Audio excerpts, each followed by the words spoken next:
گے کہ جو ضعیف ہوتے ہیں یا جو بچے ہیں اور پھر جو لوگ بیماری سے اٹھے ہیں اور پھر یہ جو 3-4 طرح کی بیماریاں جو بہت عام طرح سے ہوگی نا، شوگر ہے، ڈائبٹیز ہے، ہائپر ٹینشن ہے، بلڈ پریشر ہے، یورک ایسڈ ہے، السر کے کچھ امراض ہیں، تو ان لوگوں کو کیا احتیاط کرنی چاہیے؟ یہ میرا بنیادی سوال تھا، اس بارے میں بتائیے، مگر اس سے پہلے فاطمہ کچھ جاننا چاہ رہی تھی۔ جی فاطمہ۔ ڈاکٹر صاحبہ، سنس رمضان ابھی سردیوں میں آ رہے ہیں تو آلریڈی اسکن ڈرائی اور پیچی ہوئی ہوتی ہے، تو پھر اگر ہم کچھ اپنی ڈائٹ کو بھی کنٹرول نہیں رکھیں گے اور افطار میں کچھ آئلی چیزیں تو کھا ہی لیں گی عورتیں بھی، جتنا بھی کنٹرول کریں، تو اس کو پھر بیلنس کیسے کریں گے؟ آلریڈی اسکن پیچی اور ڈرائی ہے اور پھر آئلی بھی ہو جائے گی، تو وہ اس سے اوائڈ کیسے کر سکتے ہیں؟ یہ اہم ترین سوال ہے، باقی کو چھوڑیں، اس کا جواب باقی چھوڑو پڑا۔ لائی بات ہے، خواتین کے ذہن میں جو سوال اٹھتے ہیں اس کا جواب بھی تو چاہیے ہوتا ہے نا۔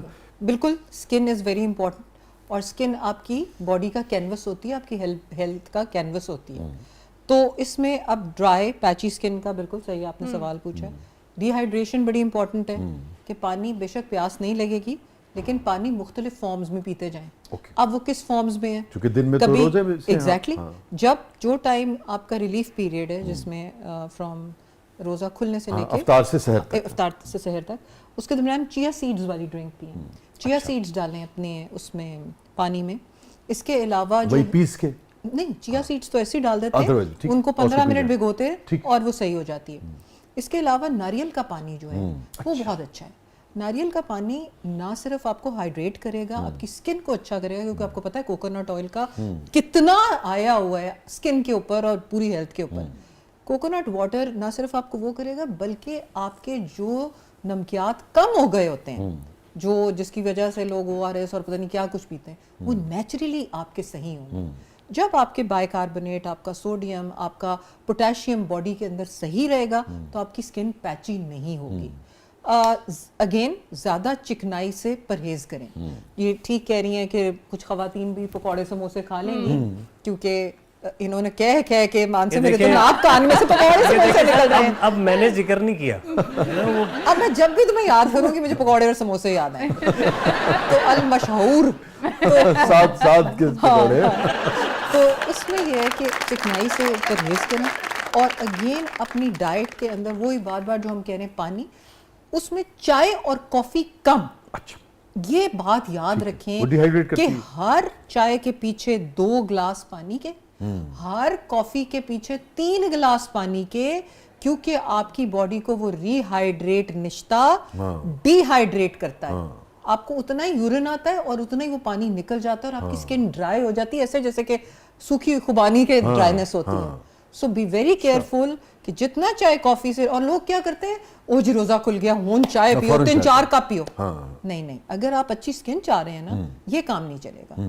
ایک آپ کی تیزابیت بڑھے گی، تیزابیت جب بڑھے گی تو آپ کو کہتے ہیں نا کہ معدے کو کہا جاتا ہے کہ معدہ ام الامراض ہے جب آپ اس کے اندر غلط غذائیں ڈالیں گے۔ درست کہہ رہی ہیں، کیونکہ سارے مسائل یہیں سے جنم لے رہے ہیں نا۔ بالکل، چائے کافی ہماری جنریشن کا میجر المیہ ہے۔ تو سعد، آپ صرف ایکٹنگ تو نہیں کرتے نا، آپ نے تو ماڈلنگ بھی کی ہے اور سنگنگ بھی کی ہے۔ جی میں نے سٹارٹ ماڈلنگ سے کیا تھا، سو ڈفرینٹ ڈیزائنرز کے برانڈس کے شوٹس اور جتنے بھی ٹاپ کے فیشن ویکس یا فیشن شوز وغیرہ ہوتے ہیں اس میں بھی الحمدللہ میں نے بہت پارٹیسپیٹ کیا ہے۔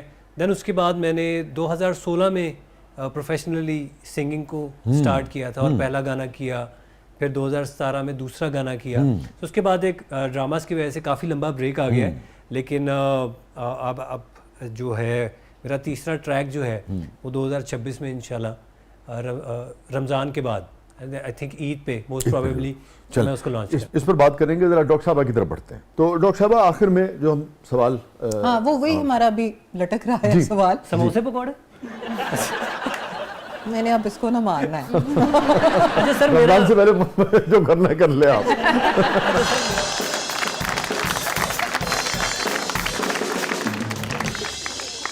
سب سے پہلے تو جو لوگ ایلڈرلی لوگ ہیں، جو لوگ ابھی آپ نے کہا کہ بیماری سے اٹھے ہیں یا بچے ہیں، وہ ٹرائی کریں تلبینہ۔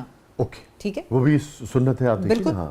حضور پاک صلی اللہ علیہ وسلم جس کی بھی عادت کو جاتے تھے ان کو سجیسٹ کرتے تھے تلبینہ کے بارے میں۔ جی، اور یہاں تک آیا ہے کہ جب سادات کے گھرانوں میں کوئی بیمار ہو جاتا تو جب تک وہ صحت مند نہیں ہو جاتا تھا تب تک تلبینہ جو ہے وہ چولہے پر چڑھا رہتا۔ بالکل، اور اتنا کثرت سے استعمال، آپ اسی سے اندازہ کیجئے جو آپ نے بات کہی اس سے کہ کتنا ضروری ہے اور اس کے اندر طاقت کتنی ہوگی۔ میں نے کووڈ کے ٹائمز میں دیکھا کہ جو لوگ کووڈ سے کہ جن کو سجیسٹ کیا وہ فوراً طاقت پکڑتے تھے. اس کے اندر کوئی ایسی جادوئی چیز ہے. اچھا دوسرا یہ کہ پرہیز کرنا, نمک زیادہ نہیں لینا, میدا نہیں استعمال کرنا, پاؤڈرڈ ملک نہیں استعمال کرنا. یہ ہائپرٹینسوس کے لیے بھی ہو گئی پہلی بات کہ سالٹ کا کم استعمال کرنا ہے. بالکل. شوگر کے لیے ہو گیا, میدا کا استعمال نہیں کرنا. اپنے وائٹ میدے کو براؤن سے کر لیں, مثلاً براؤن روٹی یا جو کی روٹی, براؤن ڈبل روٹی, وائٹ ڈبل روٹی نہیں, اور چٹے چاولوں کی جگہ جو براؤن چاول ہیں ان کا استعمال کیجیے. اس میں شوگر والے بھی کور ہو گئے, اس میں بلڈ پریشر والے بھی کور ہو گئے. اب میدے کے امراض میں جو مبتلا ہیں اور کڈنی کے بھی مسائل میں نے دیکھا بہت لوگوں میں, ان دونوں کے لیے کیا کہیں گے آپ؟ کڈنی کے لیے دیر از اے ویری اسپیشل ڈائٹ جو کہ آپ کا نیوٹریشنسٹ آپ کے لیے ڈیسائیڈ کرے گا. تو روزہ رکھ سکتے ہیں وہ؟ اٹ ڈپینڈس کہ آپ کا کلینیشین آپ کو کیا کہتا ہے. میری ایک ناقص رائے کے مطابق اگر کوئی ایسی چیز جو آپ کو آگے لائف تھریٹننگ کر دے, اس میں ہمارے دین نے بھی ایک دی ہوئی ہے, تو اس لیے آپ آسان ہے جی. بالکل.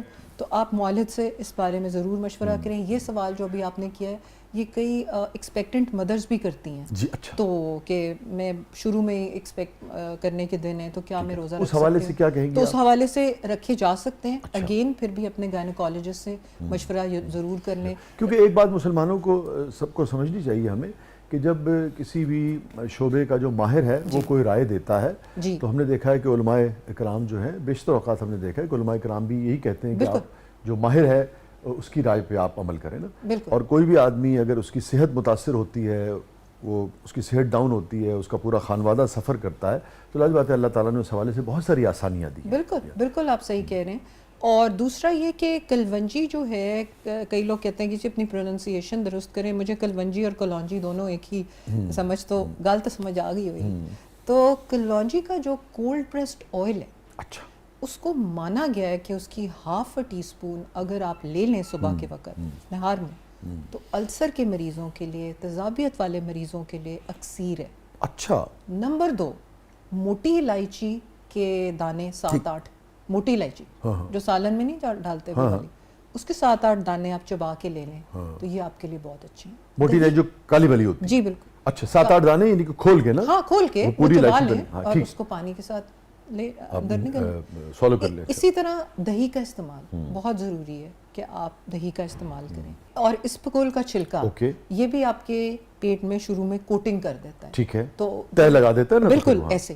تو آپ اس کی ایمولینٹ کی یا اس کی جیسے ایک مرہم قسم کی تہ جو ہے وہ اگر اپنے معدے میں کرنا چاہیں تو وہ بھی بہت اچھا. اس کا استعمال بڑے طریقوں سے ہے, صبح لیں, شام لیں, دودھ کے ساتھ, پانی کے ساتھ, اس حوالے سے کیا کہیں گے نہار منہ کھانے کے بعد؟ اچھا جی, اسپغول جو ہے نا اس کو اگر آپ گرم پانی میں ڈال کے پھولنے کا موقع دیں اور اس کے بعد پئیں تو وہ آپ کا پیٹ صاف کرے گا, یعنی کہ وہ لیگزیٹو ہے. ٹھیک ہے, ٹھیک ہو گیا, قبض دور کر دے. ٹھیک ہے.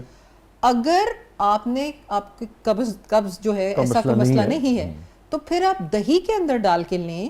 جب دہی کے اندر ڈالیں گے تو وہ اتنا نہیں پھولے گا, اور وہ لیں گے تو وہ جن لوگوں کو ڈائریا یا جن لوگوں کو فوراً حاجت ہوتی ہے جانے کی کھانا کھاتے ہی, وہ چیز کو کنٹرول کرے. ٹھیک ہے, تو بیک وقت دونوں طرح سے یہ مفید ہے نا؟ دونوں طرح سے مفید ہے. ایک طرف قبض کشا ہے اور دوسری طرف جو ہے وہ یہ ہے کہ اس کا ہاضمہ آپ کا, اور ثابت بھی بہت اچھا ہے اور چھلکا بھی بہت اچھا ہے. لیکن جن لوگوں کو جوڑوں کے جملہ امراض ہوتے ہیں وہ ذرا اسپغول سے پرہیز کریں, کیونکہ اس کی تاثیر ٹھنڈی ہوتی ہے. تو کہتے ہیں کہ ٹھنڈ بھی ہے تو پھر وہ ان کو یہ ایک تو ٹھنڈے ہو تو اسپغول کھا لو, جوڑی جانے میں تو.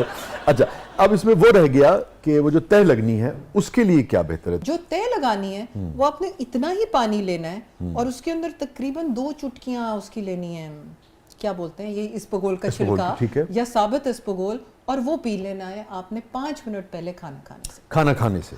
تو نہار منہ رات کو, نہار منہ رات کو نہیں, صبح جب آپ سحری کے لیے اٹھتے ہیں, جب آپ کو کوئی کہتا ہے اٹھ جاؤ تو آپ کے سرہانے وہ پڑا ہوگا, اس کا ایک گھونٹ پی لیں اور کھانا پھر 5-7 منٹ بعد, تو اس سے وہ تہ لگ جائے گی اور السر اور ایسیڈیٹی کے مسائل جو ہیں کسی حد تک سالو ہو جائیں. کسی حد تک سالو. لیکن we have to be regular.